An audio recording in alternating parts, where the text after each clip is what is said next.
We're using microphones. We have come to the end of the first day of questioning of the undercover police officer and manager, Bob Lambert.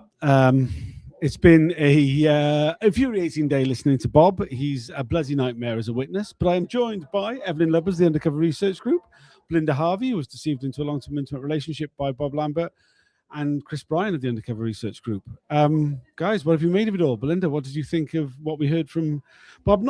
All day really, but the last hour and a half particularly. Well, from this afternoon, the thing that struck me most was when he talked about the golden rule. Yes. So that was about how, under any circumstance, whatever circumstances arose, the golden rule was never to reveal that you were in the SDS and to put the SDS at risk. So, it made me wonder, is he still following that golden rule now, actually? Yeah. Because, he's still covering things up now. So, very much. Yeah, that struck me this morning. Yeah. No, I thought that was a huge part of it, wasn't it? There was some. We kept coming back really to kind of that whole thing of like what matters more than anything else is protecting the unit, keeping the deployment going. Absolutely, at any cost, really. Whatever happens. Yeah. And other things were sort of collateral damage. So I think there's very much a sense that the relationships weren't seen as, a significant part of any problems that they needed to look into at all, really. Yeah, that came across very strongly. Evelyn, what did you make of what we heard? Well, David Barr summarized it very well at the beginning of the bit after the tea break. And at the end, aims justify the means. It doesn't matter how you get the product, the intelligence.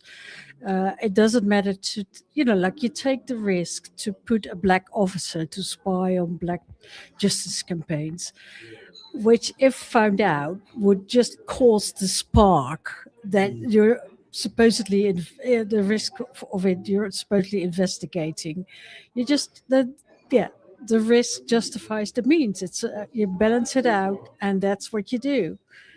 And then he acknowledged that, and then said that Trevor Morris, the black officer, did not think of himself of spying on just black justice campaigns. He would never have done that, because if he wouldn't have been happy with the work he did, he would have stepped out.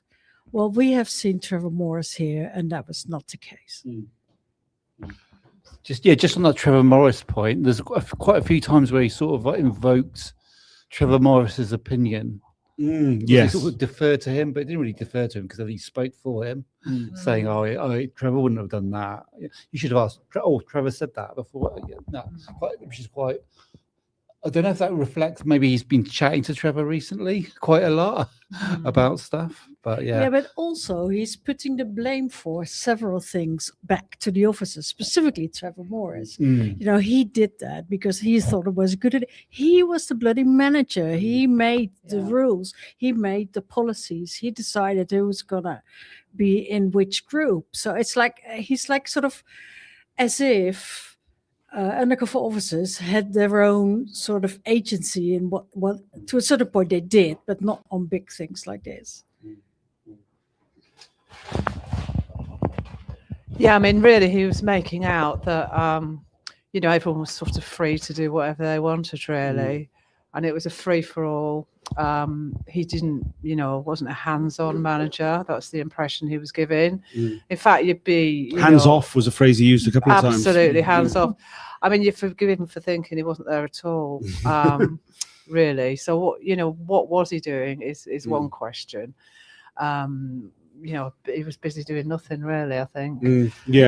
I felt that David Barr's questioning was a great improvement on last time he was questioning Bob Lambert. Though Lambert was a very frustrating witness in lots of ways. I think particularly one that an admission that he got, I thought was huge, was he got Bob Lambert to admit that it was institutional misogyny. Specific in reference to the tradecraft manual and the way in which the use of women was talked about in that, even though we tried to explain away the tradecraft manual as just the views of one officer that had to be seen in a context, which was insane. Yeah, it's because he also acknowledged that he read it and that he thought it was a good idea that all officers would read it, so he accepted it, and it was the only thing that they had on paper, basically. Well, that's one of the points where he went sort of put it back to Andy Coles, who had written it, and sort of, oh well, yeah, I haven't written it, and it's like it's sort of taking his hands away from it. Well, I mean, at one point he basically said that the tradecraft manual, even though it said all this stuff, he didn't expect anybody to take any notice of it. That's pretty much what he said, wasn't it? He said, yeah, there's this guidance, but it's just one person's opinion. I didn't think anybody would take any what? Yeah, makes no sense. I mean, yeah, considering they put in the importance of the tradecraft manual and tradecraft in general, as though it's some kind of, professional qualification that you need to get. And these are the guidelines. Individual officers have put their contributions in. Obviously, these have been read and approved. I think the other thing about today was, he started talking about when things went to the senior officers and how they knew, they must have known about the sexual relationships, but yet didn't stop it, which I think was quite important. There was a lot, because of the way he answered the questions, because he started sentences, stopped, sort of restarted them again, moved on, like changed the subject, read out what was on screen in front of him. Like, I think it's going to take going back through the transcript and really picking it out to get a lot of the things which he's blatantly admitted to, There was a few times when he started to sort of object to what Bob put to him, but and then he sort of petered out halfway through. Actually, no, I'll just admit what you just put to me, rather than make a big thing out of it by arguing about it. Well, in some cases, it was like he was asked a direct question. He started to answer it, and then, I better leave it there. And it was like, well, no, you are being asked this question. Like, never mind leaving it there. So frustrating. Yeah, and sometimes he said things like, I think I can say that. And it made me think, what do you mean? You think you can say that, and I think you think you can't say then. Yeah, he's like, what can I say? That was, it was, there were so many little tells, really. And I think a lot of the things, it really felt like, particularly the thing about the tradecraft manual, you really got the impression he was making it up as he's going along, because he was like, before he said that, he was sort of like trying to work out some way to answer the question. And then he was just like, he just kind of came up with this thing about his one man's opinion. I agree. I think maybe he wasn't as well prepared as he has been previously, and that's why I gave a few more little bits away. And there was a whole thing about, maybe this was the previous session before the last break, but he started about, it was very important to protect the women, but then Bar said, but there's like nothing in the manual about that at all. Well, in fact, it's the opposite, respect the women, sorry. So it just didn't, it was just incoherent, really.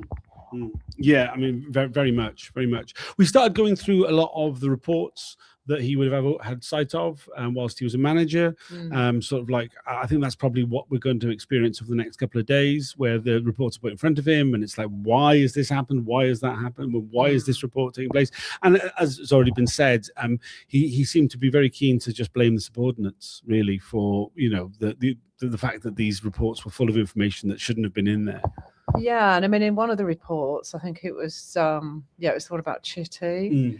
He was talking directly about agent provocateur issues, particularly in relation to Bob's involvement in Debenham. So I thought that was quite interesting as well, to actually see, another officer actually say that. That was a HM1. Yeah. It was a HM1. Yeah. I thought it was really interesting with the HM1 stuff, because obviously HM1, very directly said that he told Lambert about the sexual relationship.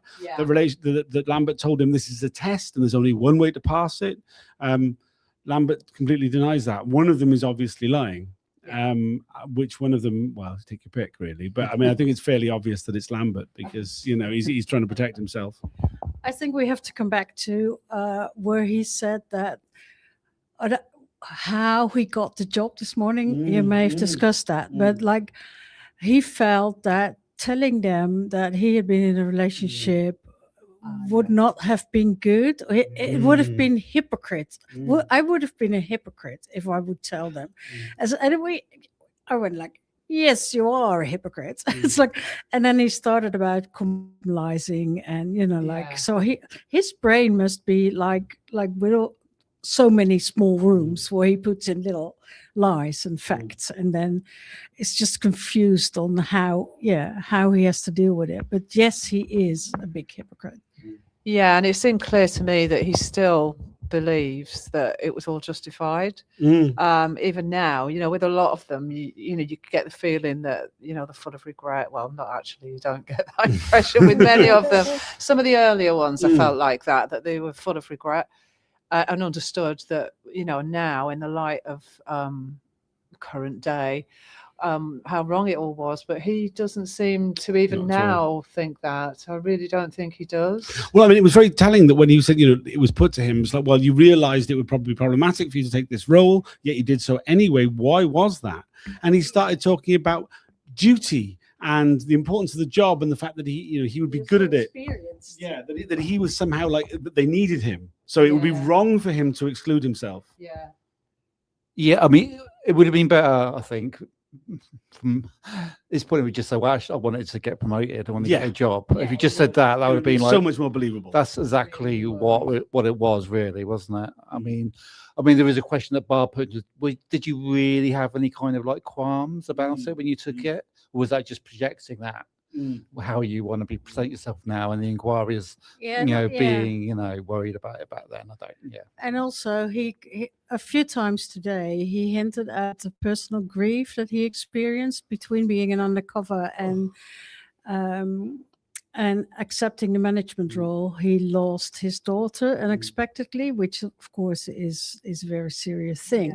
But he did say that he wanted to get away from that, from the family stuff and from everything that was happening.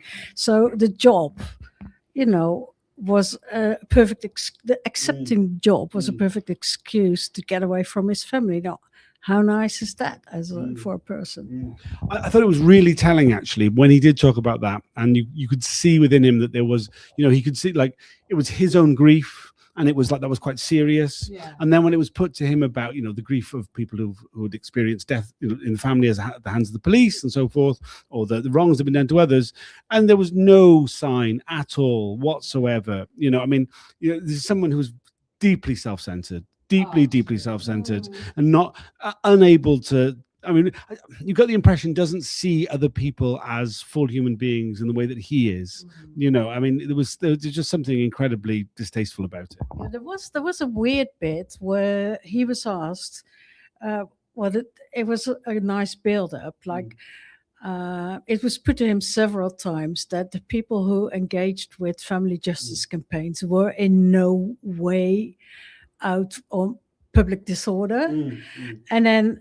So he was asked, how does spying on groups, family justice campaigns, help prevent public disorder? So groups that are against public disorder help preventing this. So he then separated, the SWP and their campaigns were anti-police, and he was then asked, family justice campaigns anti-police, and then he went into sort of one of those weird mumbling, but were sort of they have the grief that explains that ancient. So he kind of gave them sort of approval of being anti-police, but it was it was so awful. This is type. It was a weird sort of instance of undeserving and deserving victims, isn't it? Yeah. It was quite interesting. We looked at the Beaconsfield, the anti-racist protests against a fascist music event, which resulted in what's been dubbed the Red Express, the kidnapping of the protesters who were taken to Earl's Court and then violently beaten by police. And he was asked, was he in the CCTV room at the time? He says he wasn't. He was asked, were other senior members of the SDS there? He went, oh, I believe they were. No, I don't recall.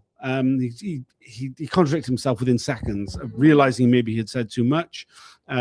He was then a whole bunch of stuff was put to him about SDS intelligence being used that had led to the police violence. And he said, well, if the SDS had helped the police and that resulted in police violence, then it would have been understandable. It would have been the right. Obviously, that the SDS intelligence would have been correct. It would have been, useful. It would have been important. And we were shown the SDS annual report that said that police being proactive meant there was less violence than there otherwise would have been. And then he said, I wasn't involved at all. And Bar said, well, let's move on.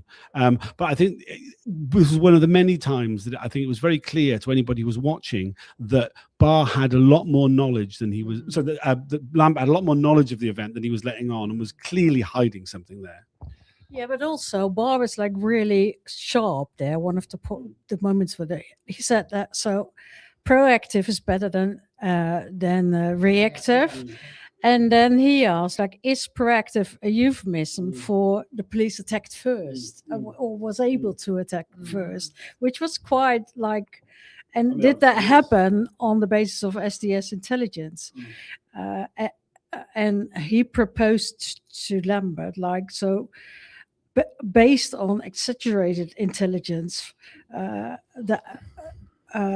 exaggerated intelligence helped, the violence of the uniformed police. And I think he was right there. And he's like, and he, he made some pretty sharp points, but then didn't push through to have Lambert accept that. Yeah, there was a number of other sort of incidences where it really felt like there was stuff left on the table, really. That I think it's totally understandable. I mean, I don't like making excuses for counsel to the inquiry, but I mean, Lambert is such a difficult witness, and we were faced with so many word clouds that I think it's understandable that Bob was just like, well, let's just move on from this. But there were a number of times where we just weren't getting a straight answer, and then particularly there was a section where Lambert was getting frustrated, where he was being questioned about the moving of Trevor Morris from Hackney to Tottenham, which coincided with the Joy Gardner Justice campaign. And this was clearly being done because the SDS saw race as this issue that was incendiary, and that they needed to get a handle on it. So they were pushing, they were moving their officers round, into the heart of that situation. Lambert wasn't able to give a straight answer at all about that. I think it's very clear that's exactly what they were doing, Yeah, but let's not forget that David Barr is very good at coming back at things that were left on the table. So I hope that he will sort of come round in the next few days and ask, Yeah, I think he will. I think he actually said as much, didn't he? That he is going to come back and re-examine all these issues a little bit more in depth, so that we can get a little bit more out of Lambert. Yeah, we have got 3 days more of questioning, which is, I mean, after one day of listening to Lambert, I can't say I'm looking forward to any more of it. But I mean, there's a lot to get through. Yeah, one of our friends mentioned that she's been watching the YouTube on double speed. Because it's so slow that that's the only way to watch it. If only we could do that in real life. Yeah. I was just going to add that today on the inquiry website, as well as Lambert's written statement, which I don't recommend you reading because it's dull as anything. There's a whole bunch of position statements written by core participants, including Donal, Kate Wilson, and a whole bunch of other people, which are worth reading. There's a lot, actually. I mean, I didn't look through it entirely, but there was a whole bunch of documents published during the hearing today. It's a very frustrating process that, we spent 2 months with nothing being published by the inquiry. And then as soon as there's some live evidence and things to actually follow in real time, the inquiry uses that opportunity to publish a big load of PDF files, which we'll also have to be kind of trawling through as we go on. Is anything particular from those you would recommend? I mean, well, obviously all the people, all our friends. All our participants. But but they also started to publish Tranche 2 transcripts as well. Oh, good grief! They finally 1 year later. But, I mean, they're quite quick for the inquiry. There's also a transcript of, I don't know if it's online yet, but I won't reveal anything. But it's Agent 123. He is the officer that took the STS to court together with Peter Francis, the whistleblower, and that is worth reading. He's so angry with the STS, or that was at the time he went to court, and like how there was no welfare, no care at all, and he's specifically angry with Bob Lambert. So it's a joy to read in a way. Yeah, I mean, would you like to have Bob Lambert as your boss? What a thought! What a thought! We are back again tomorrow. Is anything else any of you would like to add? We're in it for the long haul. There's going to be 6 weeks of this. If people have got any questions, anything you'd like us to like focus on, please do get in touch. I won't be doing a weekly recap. It was just killing me, to be honest, last time. So I will be doing these at the end of each day of hearings. I will try and have a bit of a panel of people reflecting on the day and the things that we've heard. Please do tune in if you're able to. We'll be back again tomorrow morning, 10 a.m. Even more Bob Lambert.